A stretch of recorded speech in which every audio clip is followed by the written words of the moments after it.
एक बार भगवान श्री विष्णु माता लक्ष्मी के साथ हरिद्वार में घूम रहे थे।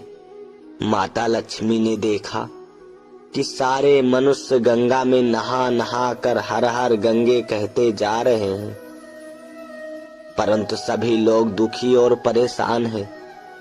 तब माता लक्ष्मी ने बहुत ही आश्चर्य से भगवान विष्णु से पूछा, स्वामी, गंगा में इतनी बार स्नान करने पर भी इनके पापों और दुखों का नाश क्यों नहीं हुआ?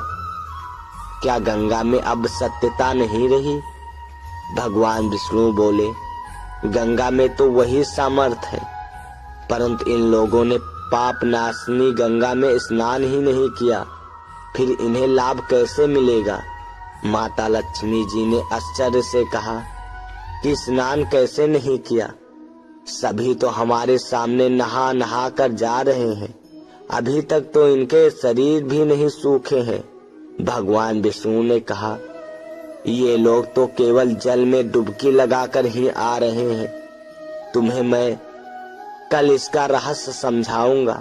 दूसरे दिन बहुत ही जोर से बारिश होने लगी। सारी गलियां कीचड़ से भर गईं। एक चौड़े रास्ते में एक बड़ा सा गड्ढा था। चारों ओर कीचड़ भरा हुआ था और भगवान विष्णु ने लीला रची। मैं स्वयं एक बूढ़े आदमी का रूप धारण करके उस गड्ढे में जा गिरे।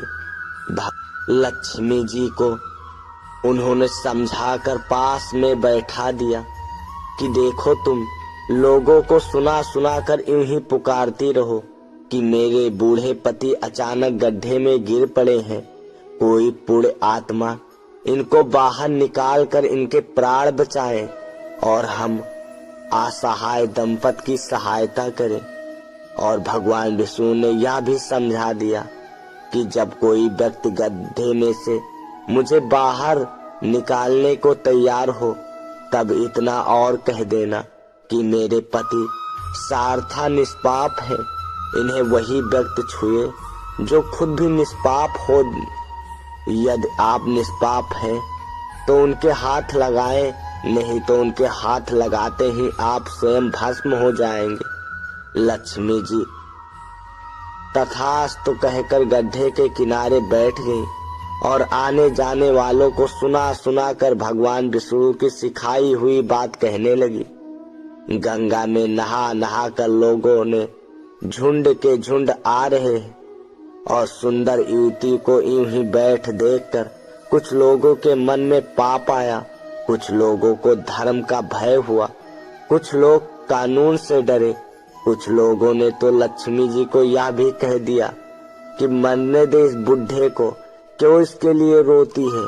कुछ दयालु और चरित्रवान पुरुषों ने उस युवती के पति को बाहर निकालना चाहा, परंतु लक्ष्मी जी के वचन सुनकर वे भी रुक गए।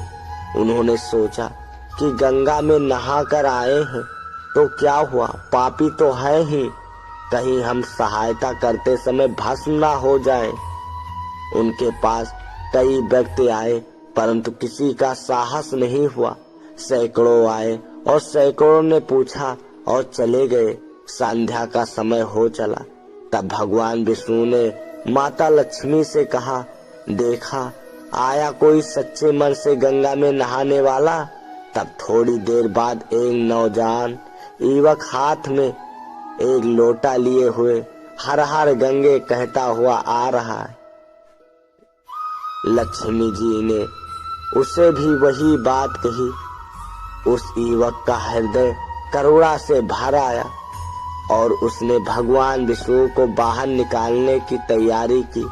लक्ष्मी जी ने उसे रोककर कहा कि भाई, यदि तुम सार्था निष्पाप नहीं हो तो मेरे पति को छूते ही तुम भस्म हो जाओगे। उसने उस समय बिना किसी संकोच किए हुए लक्ष्मी जी से कहा, माता, मेरे निष्पाप होने में तुम्हें संदेह क्यों हो रहा है? देखती नहीं, मैं अभी गंगा नहा कर आया हूँ। भला गंगा में नहाने के बाद भी क्या पाप रहते हैं? मैं अभी तुम्हारे पति को बाहर निकालता हूँ। युवक ने लपक कर उस बूढ़े आदमी को ऊपर उठा लिया। भगवान विष्णु और माता लक्ष्मी ने उसे अधिकारी समझकर अपना असली रूप प्रकट कर दर्शन देकर निहाल किया। भगवान विष्णु ने माता लक्ष्मी से कहा कि इतने सारे लोगों में से केवल इस एक आदमी ने ही गंगा स्नान किया है। इस दृष्टांत के अनुसार जो लोग बिना श्रद्धा और विश्वास के केवल दंभ के लिए गंगा स्नान करते हैं, उन्हें वास्तविक फल प्राप्त नहीं होता। परंतु इसका यह मतलब नहीं है कि गंगा स्नान व्यर्थ जाता है। गंगा स्नान का बहुत पुण्य भी है। इसके बाद भगवान विष्णु ने माता लक्ष्मी से कहा, अब मैं आपको वो 12 बातें बताने जा रहा हूँ। जो भी मनुष्य इन 12 बातों को नहाते समय ध्यान रखता है वह कभी भी दुखी नहीं रहता।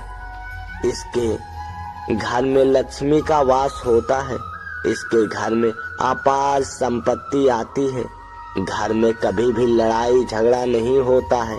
उसका पूरा परिवार हंसी खुशी जीवन व्यतीत करता है। तब माता लक्ष्मी ने कहा, हे स्वामी, आप हमें यह 12 बातें बताइए। इसके बाद भगवान विष्णु उन बातों को बताना शुरू कर देते हैं और माता लक्ष्मी ध्यान से सुनने लगती हैं। इसके बाद भगवान विष्णु बताते हैं, प्रिय, यह 12 बातें बताने